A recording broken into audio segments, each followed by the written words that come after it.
믿음에서 중요한 것은 믿음의 대상이신 예수님을 바르게 아는 것입니다. 예수님을 바르게 알기 위해서는 예수님을 그 일생을 통해서 아는 것이 반드시 필요할 것입니다. 예수님은 그 지상생애가 베들레헴에서 탄생하시고 나사렛에서 자라시고 갈릴리에서 주로 활동하시고 예루살렘에서 십자가에 죽으심으로 예수님의 33년의 지상생애가 끝이 났습니다. 아주 위대한 인생을 살았던 사람은 그 삶의 길이가 길든 짧든 간에 그 지상생애가 주는 그 업적이나 또 공로가 주는 영향력으로 역사 속에 오래오래 남아 있습니다. 예수님이야말로 그분이 가르치신 교훈과 삶으로 말해볼 때 그분이 그의 삶만으로도 역사 오랫동안 미치는 영향력은 추종을 불허하겠지만 예수님은 그렇게 자신의 살았던 삶이 현재에 미치는 영향력으로만 역사 속에 살아계시지는 않습니다. 예수님은 실제로 십자가에서 죽으시고 부활하신 후에 지상에서 살았던 것과 다른 모습으로 살아계시면서 지금도 역사하고 계시는 것입니다. 우리가 알듯이 예수님의 가르치심 또 삶도 특별하지만 누구와 비교할 수 없는 것은 예수님의 죽음입니다. 예수님의 죽음 자체가 우리의 삶과 교훈 모든 것을 집약할 만큼 강력한 의미를 가졌기 때문에 예수님의 생애를 기록한 복음서를 보면 예수님의 죽음에 관한 것이 거의 3분의 1을 차지할 정도입니다. 예수님의 죽음은 자연적 죽음이 아닙니다. 예수님의 죽음은 죄의 결과로 모든 사람이 죽음 아래 있는 그 죽음을 싸운 죽음이에요. 이 죽음과 죄와 싸운 십자가는 그 우주적 영적 전투 사건이라고 할 수 있고 또 우리를 위해서 자기의 목숨을 이렇게 피 흘리기까지 바치심으로 영적 전투장에서 사역을 하신 그 예수님의 십자가는 또한 우주적 사랑의 사건이라고 봐도 될 것입니다. 이런 십자가를 지신 후에 예수님께서 사흘 만에 부활하시고 또 부활하신 몸으로 의심 많은 도마도 만나시고 마음에 깊은 상처를 받았던 베드로도 만나 치유하시고 또 하나님의 나라를 많이 듣고 말했지만 여전히 하나님의 나라를 충분히 제대로 알지 못했던 제자들을 만나서 가르치시고 이렇게 하시면서 부활의 몸으로 40일을 더 땅에 머무셨습니다. 의심을 해결하시고 상처를 치유하시고 또 그들의 오해를 고쳐주시고 이렇게 하셨는데 사도행전 1장 3절에 많은 증거로 친히 살아계심을 나타내사 40일 동안 그들에게 보이시며 하나님의 나라 일을 말씀하시니라. 자, 이렇게 하신 후에 마지막 제자들에게 사명을 주시고 제자들이 보는 앞에서 하늘로 성천하셨습니다. 우리 누가복음 24장에 축복하실 때 그들을 떠나 하늘로 올려져 가시니 또 사도행전 1장 9절에 이 말씀을 마치시고 그들이 보는데 하늘로 올려져 가시니 구름이 가리어 그를 보이지 않게 하더라. 자, 하늘로 올려져 갔다 이 구절을 읽으면 이것이 어떤 현상일까? 우리는 다 육신의 몸을 가지고 중력 때문에 조금도 뛰어오르지 못하는데 하늘로 쭉 올라가셨다는 것이 어떤 현상일까? 이런 질문을 하게 됩니다. 근데 이때의 예수님의 몸이 이제 부활하신 몸이시죠. 부활한 몸은 여전히 우리가 충분히 알지 못하지만 한 가지 분명한 것은 하나님의 세계에 두 차원이 있어요. 그 하늘의 차원이 있고 땅의 차원이 있습니다. 근데 이 두 차원에 동시에 편한 몸이세요. 마치 지금 우리는 그 땅에는 굉장히 편리한 몸을 가지고 있지만 물에 들어가면 너무 불편하고 또 공중에도 불편하지만 예수님의 부활의 몸은 두 차원에서 동시에 편한 이제 그런 몸이셨는데 이게 예수님이 하늘로 올리워져 가셨다라고 했을 때 그 하늘은 제자들의 눈으로 볼 때는 저 창공과 같은 스카이로 올라가셨지만 사실 그 하늘은 그런 의미의 하늘이 아닙니다. 성경이 말하는 그 하늘은 하나님이 계신 차원으로 들어가신 거예요. 이 하늘이라는 것은 비록 땅을 떠난 것이지만 사실은 땅과 모든 시간과 모든 장소에 연결된 하늘의 지휘소에 하나님이, 예수님이 올라가신 것입니다. 그래서 오늘 본문은 하늘로 가셨다 이렇게 표현하지 않고 하늘로 올리우셨다 이렇게 표현했는데, 우리가 세상을 떠나게 되면 이 사망이라는 것을 하늘나라로 가셨다, 그 말은 이제 땅을 완전히 떠났다 그런 표현으로 사용합니다만, 하늘로 올리우셨다 이 말은 땅을 떠났다는 것이 아니고 말 그대로 온 땅을 통체적으로 지휘할 수 있는 하나님의 보좌로 가셨다, 그런 의미에서 우리의 눈으로 보면 육신적으로 땅을 떠나셨지만 사실 땅을 떠난 것이 아니고 새로운 차원으로 땅과 연결되셨다, 이런 의미가 됩니다. 이것을 성경을 통해서 이해해야 되는데, 자, 예수님께서 이렇게 하늘로 올리우셨다 이 말은 이제 십자가의 죽음을 통해서 영적 승리를 이루신 다음에 온 세계와 온 백성을 다스리는 하나님의 보좌에 앉으셨다 하는 뜻입니다. 그래서 마가복음 16장 19절에 보면 주 예수께서 말씀을 마치신 후 하늘로 올려지사, 올려지신 것이 저 창공으로 땅을 떠난 것이 아니고 하나님 우편, 하나님의 통치 보좌 옆에 앉으셔서 그 자리에서 새롭게 땅을 다스리는 존재가 되셨다 하는 것입니다. 바로 이 내용은 예수님에 대한 그 다니엘서의 예언의 성취이기도 한데, 예수님이 생전에 주로 자신을 인자라고 표현하셨지요. 인자로 오셨지만 사실 그 인자는 하나님의 아들 왕이셨습니다. 우리 다니엘서에 내가 또 밤 환상 중에 보니 인자 같은 이가 하늘 구름을 타고 와서 옛적부터 항상 계신 이 하나님께 나아가 그 앞으로 인도되매 그에게 권세와 영광과 나라를 주고 모든 백성과 나라들과 다른 언어를 말하는 모든 자들이 그를 섬기게 하셨으니 그랬어요. 그 하나님의 아들이 사실 인자입니다. 사람의 모습을 한 하나님의 아들인데 그분 자체로 왕이시지만 십자가 이후의 인자는 그 하나님을 대적하는 그 죄와 악을 이긴, 말하자면 영적 전투를 승리로 이끄는 승리한 왕이 되셨어요. 그러니까 왕이시지만 결정적인 영적 전투에서 승리한 왕으로 하나님 보좌 옆에 앉으셨습니다. 그런데 이 예수님은 그 유대 백성이 당시에 메시아는 하나님 보좌에 앉으시는데, 그 하나님의 보좌는 그 당시 1세기 유대인들이 생각할 때는 그 보좌는 예루살렘에 위치하고 있고 거기로부터 온 세상을 다스린다고 생각했습니다. 그런데 이 메시아가 앉으신 보좌는 예루살렘에 있지 않고 하늘에 계세요. 그 하늘이 곧 저 공중이 아닌 하나님의 보좌, 즉 땅의 모든 곳과 연결된 영적 지휘소에 예수님이 앉으신 것입니다. 바로 이 보좌에서 다스리기 때문에 예수님은 그곳에서 아주 작게는 사람들의 마음을 다스릴 수가 있어요. 크게는 인간 역사를 다스릴 수 있어요. 이 세상에 이른바 높은 위치에서 통치를 한다고 하는 사람들도 우리를 다스린다고 하지만 우리 개개인의 삶 구체적으로 다스릴 수가 없고 더더욱 우리의 사람의 마음을 다스릴 수 없습니다.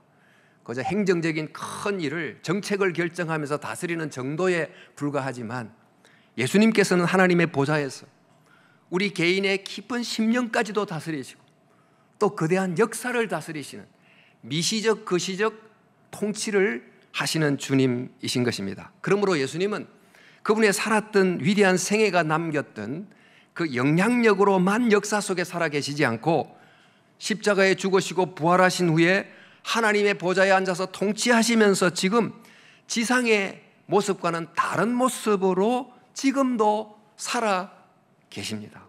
이것이 성경이 말씀하시는 예수 그리스도에 대한 증언입니다. 자, 이렇게 예수님께서 십자가에 죽으시고 부활하시고 하늘에 오르셨습니다. 그러다 보니 이 예수님의 그 이름의 권위가 달라지게 됐어요. 예수님께서 말씀하십니다. 나는 하늘과 땅의 모든 권세를 받았다. 그러므로 너희는 가서 모든 민족으로 제자를 삼으라, 이렇게 말씀하셨고, 또 초기 그리스도인들도 그 예수 그리스도를 향해서 이렇게 고백했습니다. 하나님이 그를 지극히 높여 모든 이름 위에 뛰어난 이름을 주사 하늘에 있는 자들과 땅에 있는 자들과 땅 아래에 있는 자들로 모든 무릎을 예수의 이름에 꿇게 하시고 모든 입으로 예수 그리스도를 주라 시인하여 하나님 아버지께 영광을 돌리게 하였느니라. 이제 예수님은 모든 사람들이 그저 원래 왕이시니까 왕으로 고백하는 걸 넘어서서 정말 위대한 승리를 이루신, 사랑의 승리를 이루신 그분을 향하여 입으로 주님이라고 고백하기에 마땅한 분이 되셨다 하는 것입니다. 우리 주님이라고 하는 호칭은 모든 사람이 굴복해야 될 권위를 가지신 분인데, 로마 제국 당시에 각각 제한된 영역 안에서 일정한 권위를 지니는 작은 주들이 많이 있었습니다. 그 당시는 가부장 사회였기 때문에 가정에서 작은 주가 아버지였어요. 가장이었지요. 그리고 또 성경에 나오는 백부장, 천부장 이런 데 표현은 이 백부장은 100명을 다스리는 작은 주였습니다. 그리고 로마 전역을 다스리는 주가 곧 가이사였지요. 그래서 로마 제국 전역에 사는 사람들은 시저 가이사를 향해서 주님 이렇게 고백해야만 했습니다.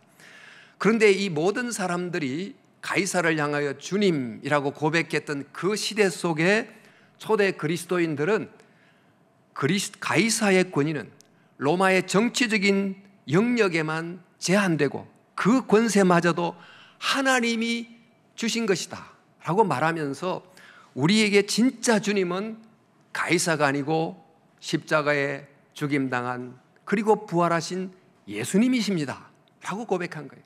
이것이 바로 초대교회 성도들의 일관된 주님에 대한 고백이었습니다. 그리고 지금 그 신앙을 이어받은 우리들도 오늘도 사도신경을 고백했지만 사도신경 속에 이렇게 고백하죠. 하늘에 오르사 하나님 보좌 우편에 계시다가, 그 하늘에 오르사 하나님 보좌 우편에 계신 분이 바로 주님이시지요. 그렇게 우리는 현대 교회인 우리들도 예수님을 주라고 고백하는 것입니다. 가정이나 직장이나 일정한 영역을 우리가 작은 주들로 다스리고 있고, 또 우리 현대 개인화된 사회에서는 내 마음의 주는 또 나다라고 생각하면서 자기 권리, 자기 인권을 주장하는 각각의 주들로 살아가고 있습니다. 그런데 이 작은 주들이 주들의 주님인 예수 그리스도를 인정해야 된다는 거예요. 우리 모두는, 특별히 그리스도인들은 내가 사는 영역에서 작은 주들로 살면서 그 주들의 주님이 예수님이다 라고 고백해야 되고, 또 우리가 물질이든 재능이든 은사든 모든 것들의 주님이 주님이시다 이렇게 고백하며 사는 것이지요. 주일 예배 모이는 것도 바로 그런 고백 때문에 이곳에 모인 거고, 헌금을 드리는 것도 바로 그런 고백을 담아 주님 앞에 드리는 것이 아닙니까?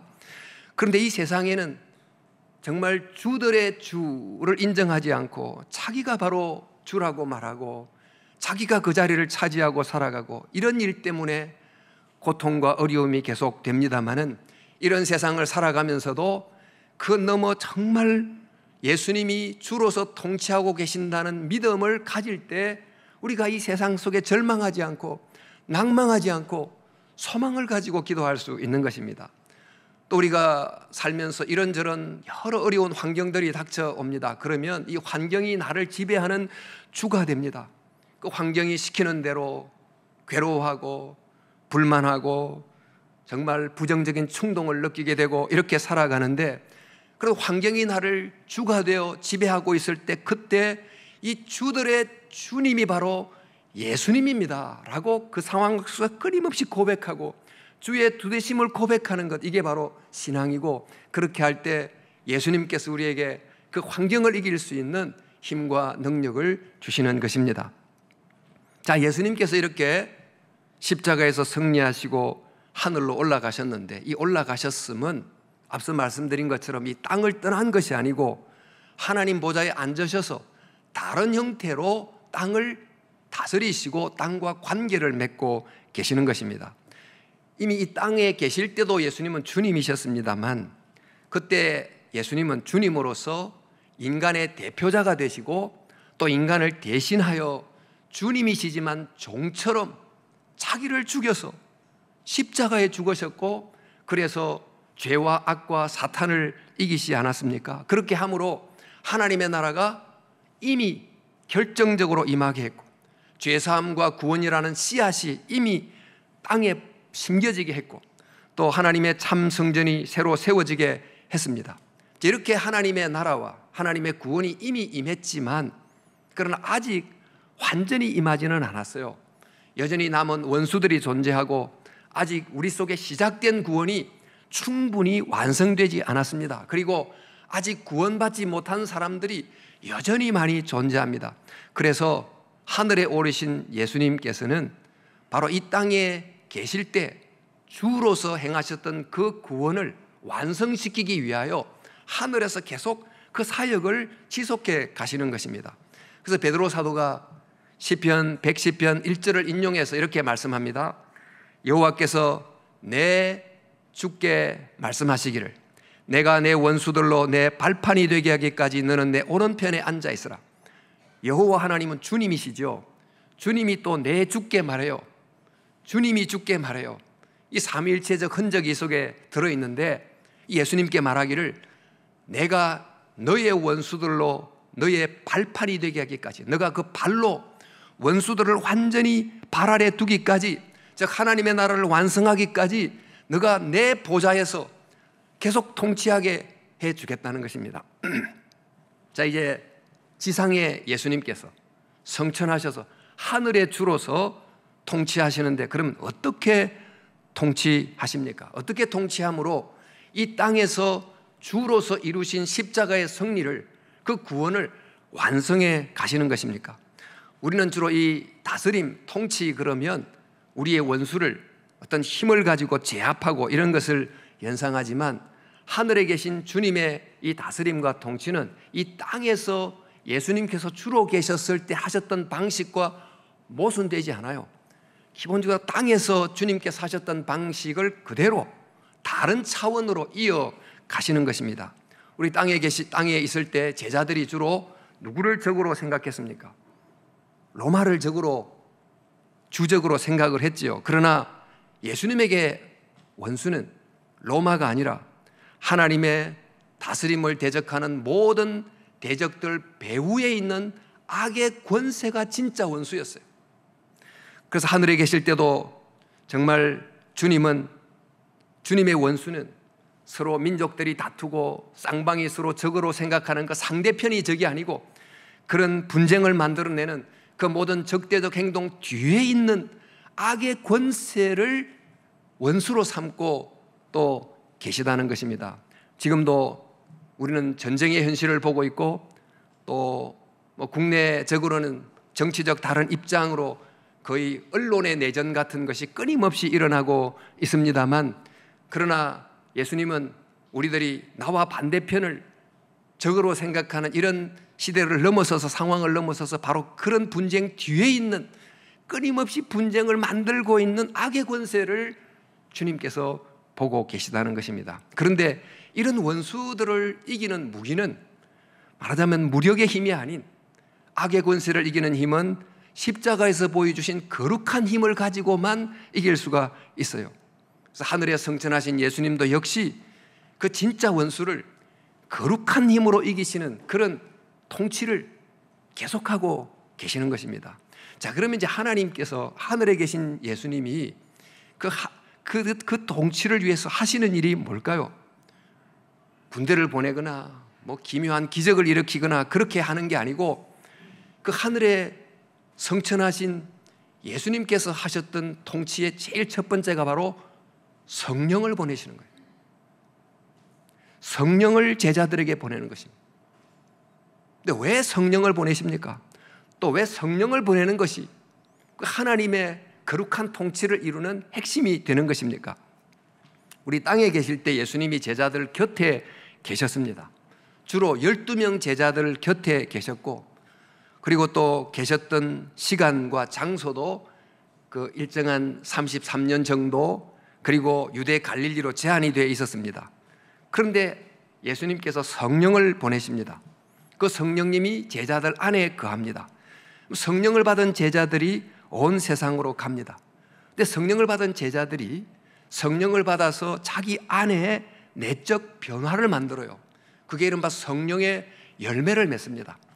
또 성령을 받으면 우리가 각자가 가진 각각의 달란트가 있는데 이 달란트를 대부분 자기의 뜻을 위하여 또는 잘못된 방향으로 사용하지만 하나님의 뜻을 향하여 또 뜻을 이루기 위하여 사용합니다. 이른바 성령의 은사가 되게 합니다. 안으로는 내적인 변화를 받게 하고 외적으로는 받은 달란트를 하나님의 뜻을 따라 사용하게 됩니다. 그러면 바로 이런 성령을 받아서 내적으로 변화되고 외적으로 자기에게 주어진 은사를 하나님의 뜻으로 따라 사용하게 되는 모든 사람들은 그들이 있는 곳곳에서 그리스도의 손이 되고 그리스도의 발이 됩니다. 이전에 유대 땅이라는 곳에서 한 분 예수님과 12명의 제자들이 행했던 것이 모든 곳에서 모든 시대 속에서 수많은 사람들이 작은 예수로 살아가게 되는 거죠.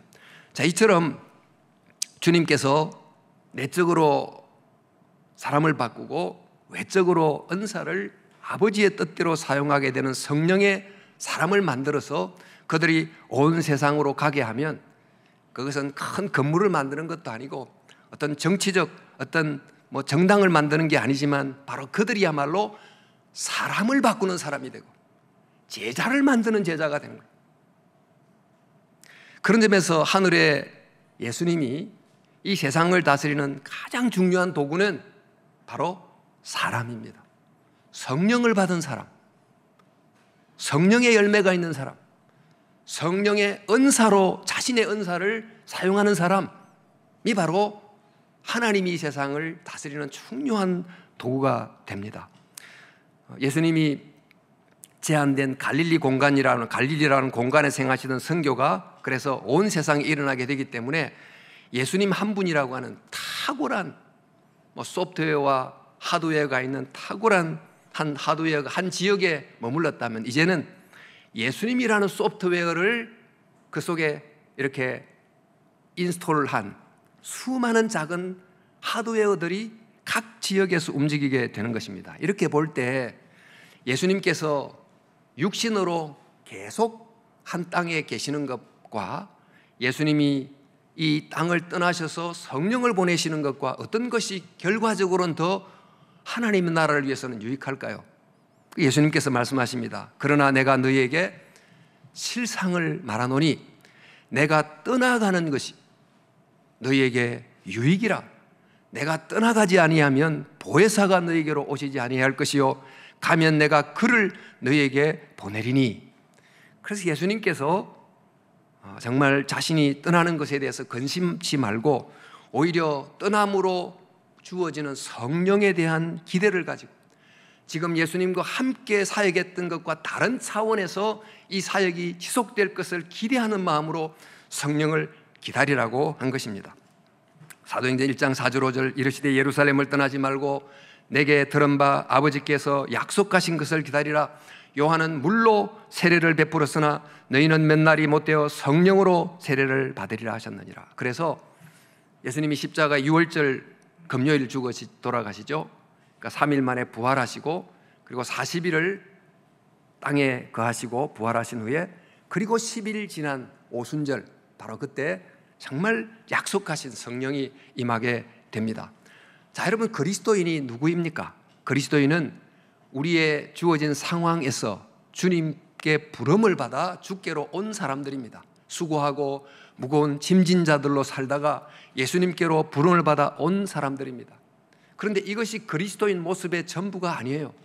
우리는 매주 매일 매순간 주여 나를 불쌍히 여기소서 하고 주님께로 찾아옵니다만 이렇게 찾아오면 주님께서는 우리를 위로해 주시지만 그렇게만 하시지 않고 우리에게 성령을 주시고 우리의 내면에 힘을 주시고 우리의 은사를 새롭게 주님의 뜻을 따라 사용하게 함으로 다시 세상으로 보내십니다. 우리의 어려운 상황으로부터 도피하는 자로 만들지 않고 도전하는 자로 우리를 새롭게 만들어 보내시는 거지요. 그래서 우리 그리스도인들은 모두가 부름받은 자이면서 모두가 보냄받은 자입니다. 바로 이런 의식을 가져야만 하나님의 나라가 이 땅에 이루어지는 것입니다. 따라서 우리는 정말 성령의 사람으로 도피하지 않고 도전하는 사람으로 기도하면서 나아가도록 도와달라고 기도하는 저와 여러분이 되어야 될 것입니다. 자, 이렇게 예수님께서 성령을 보내실 것을 약속하시고 또 성령을 통한 새로운 역사를 기대하게 하셨는데, 이 말을 들었던 제자들이 어떻게 마지막 반응을 하느냐 봤더니 사도행전 1장 5절에 그들이 모였을 때 예수께 여쭈어 이르되 주께서 이스라엘 나라를 회복하심이 이때이니까 하니 그랬어요. 마지막 순간까지 이들이 하나님의 나라를 아직 제대로 보지 못했어요. 여전히 유대 나라의 회복으로 보고 있었습니다. 그 틀에 갇히다 보니 하나님의 나라, 예수님이 말씀하신 그 나라가 제대로 보일 수 없었습니다. 정말 오랫동안 그 수백 년 동안 민족 속에 형성됐던 이 생각의 틀, 전통을 바꾼다는 것은 결코 쉬운 게 아니라는 것을 알게 됩니다. 우리 교회에서 무슨 일을 한다고 해도 주보에 광고 한번 딱 내면 모든 사람들이 다 알고 그에 따라 행동하지 않습니다. 한 5번, 10번은 광고하고 해야 이런 일이 있나 보다 그렇게 생각하는데, 하물며 이 오래된 생각의 틀을 바꾸는 게 얼마나 어렵습니까? 그들은 여전히 하나님의 나라를 유대 민족 중심으로, 그래서 하나님의 나라를 온 세계 사람들이 예루살렘 시온산으로 몰려드는 일정한 구심운동처럼 생각했어요. 그러니까 예루살렘이 온 세계의 중심이 되는 걸 시오니즘이라고 그럽니다만, 그런 식으로 하나님 나라를 생각했는데, 누구든지 자기 중심, 자기 민족 중심으로 생각하는 걸 벗어나는 게 어려운 것이 지금 우크라이나 전쟁이 일어나고 있는데, 러시아 정교의 대주교는 러시아를 중심으로 우크라이나 전쟁을 지지하고 있지 않아요. 저 민족적 틀을 벗는 게 그렇게 어려운 것입니다. 또 뭐든지 정치든지 세상이든지 내 관점을 상대화시켜서 내가 틀릴 수 있지, 이렇게 말 한마디 하는 것이 쉽지 않은 상황이죠. 그때 주님은 이렇게 말씀하십니다. 이르되 때와 시기는 아버지께서 자기 권한에 두셨으니 너희가 알 바 아니요 오직 성령이 너희에게 마시면 너희가 권능을 받고 예루살렘과 온 유대와 사마리아와 땅 끝까지 이르러 내 정인이 되리라 하시니라. 예수님은 하나님의 나라를 하나님의 백성이 만민 속으로 흩어져 들어가는 이런 원심 운동으로 보신 것입니다. 예수님의 정신이 온 민족 속에 스며들어서 각 민족이 자기 민족만의 칼날을 가지고 하나님의 백성이 되는 것을 하나님의 나라가 되는 것으로 본 것입니다. 예수님이 생각하는 교회도 사실 이와 같습니다. 어떤 교회가 어떤 지역에 거대한 건물과 조직을 갖고 있음으로 하나님의 나라를 이루기보다 오히려 정말 각각의 개성을 가진 다양한 작은 교회들이 숲을 이루듯이, 크고 작은 나무들이 생태계를 이루듯이 복음 생태계를 이루는 것이 복음이 사는 진짜 길입니다. 그런데 서울 중앙, 강남 중앙, 늘 이렇게 자기가 이제 중심이 되려고 하는 이런 마음을 우리가 갖고 있지 않습니까?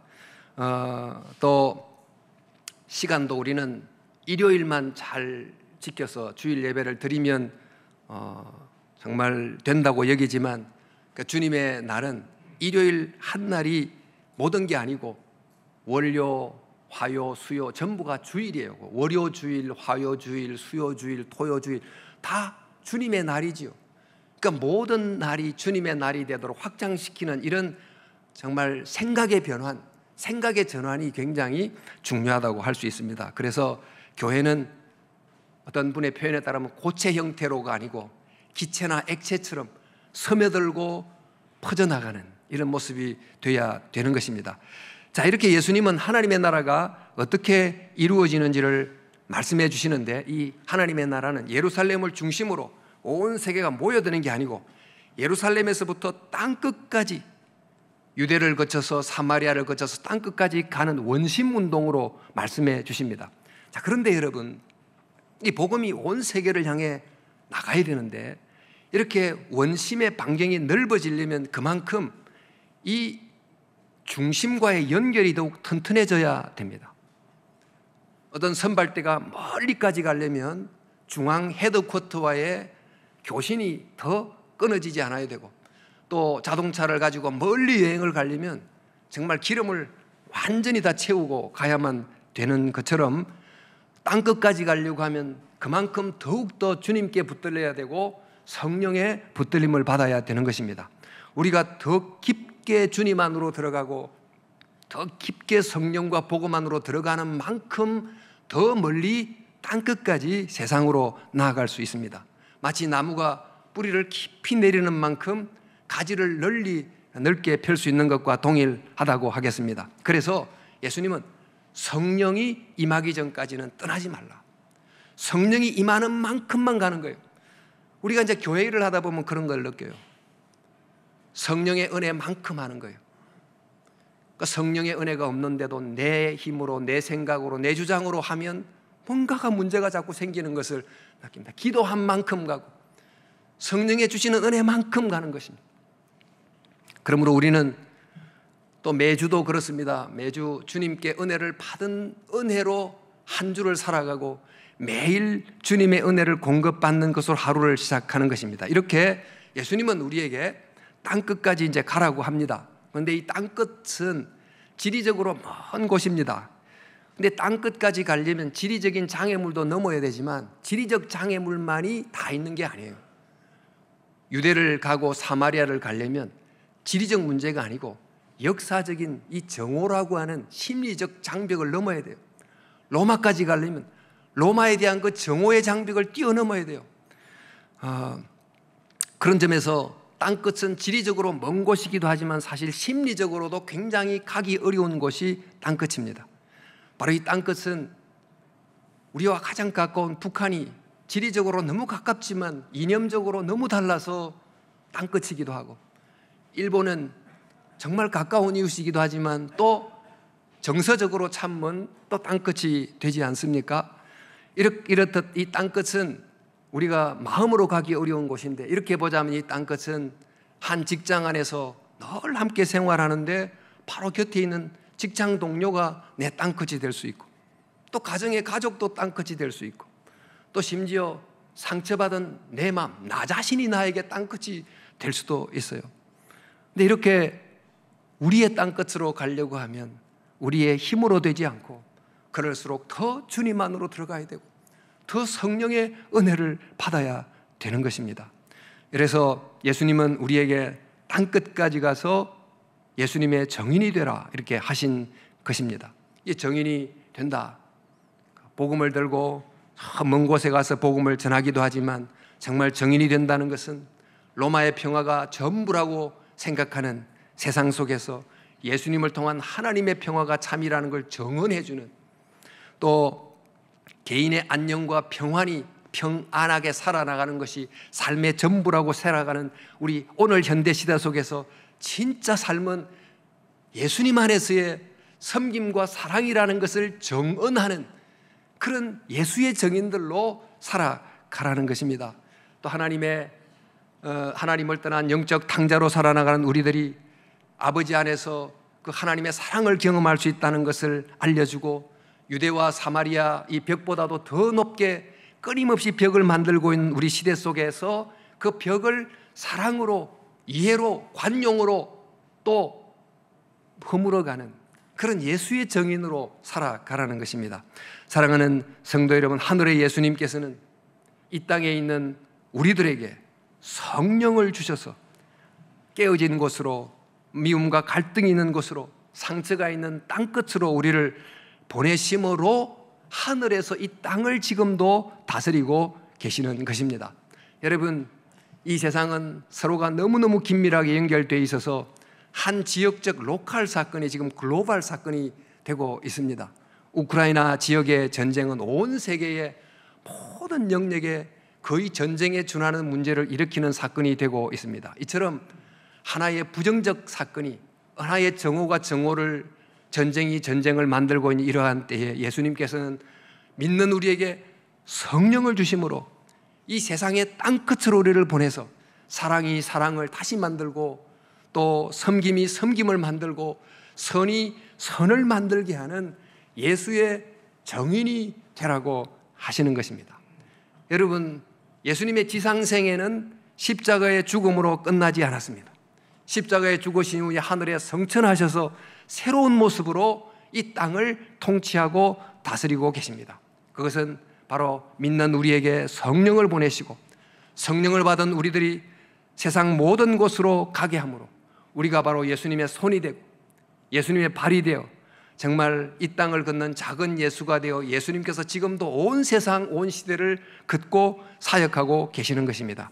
그래서 저와 여러분들이 예수님의 마음을 품고 또 예수님의 사역을 이어가는 놀라운 특권과 영광을 얻은 자로서 어느 때보다도 정말 예수의 사역과 회복이 필요한 이러한 때에 성령을 받은 예수의 정인으로 나를 보낸 땅끝으로 믿음의 사람으로 다가가는 저와 여러분이 다 될 수 있기를 주님의 이름으로 축원합니다.